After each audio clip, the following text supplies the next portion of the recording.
Metal-clad cable, commonly referred to as NEC cable, requires proper support to ensure its long-term reliability and safety.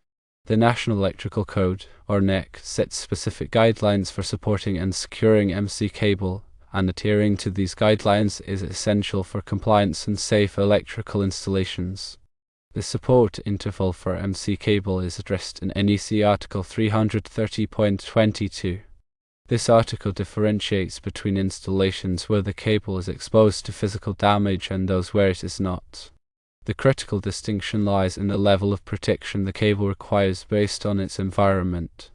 For NEC cable that is not exposed to physical damage, the NEC allows for support intervals not exceeding 6 feet or 1.83 meters. This means that the distance between each support point along the cable run can be up to 6 feet. This allowance provides some flexibility in installations where the cable is in a protected environment, such as concealed within walls or ceilings, or in areas where it is unlikely to be subjected to impacts or other forms of physical stress. However, when NEC cable is exposed to physical damage, the support requirements become more stringent. In these situations, the NEC mandates that the cable be supported at intervals not exceeding 4 feet or 1.22 meters. This tighter support spacing is intended to provide additional protection against potential damage that could compromise the integrity of the cable and its conductors.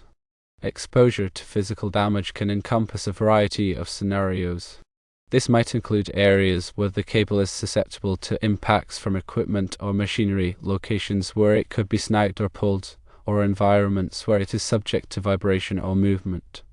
The increased support frequency helps to minimize stress on the cable and its connections, reducing the risk of insulation damage, conductor breakage, or other failures.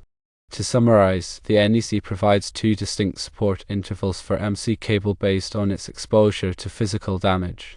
Firstly, when the cable is not exposed to physical damage, the maximum support interval is 6 feet. Secondly, when the cable is exposed to physical damage, the maximum support interval is 4 feet. Understanding and applying these requirements correctly is crucial for ensuring the safety and reliability of electrical installations using NEC cable. Proper support not only helps to protect the cable from damage, but also contributes to the overall longevity and performance of the electrical system.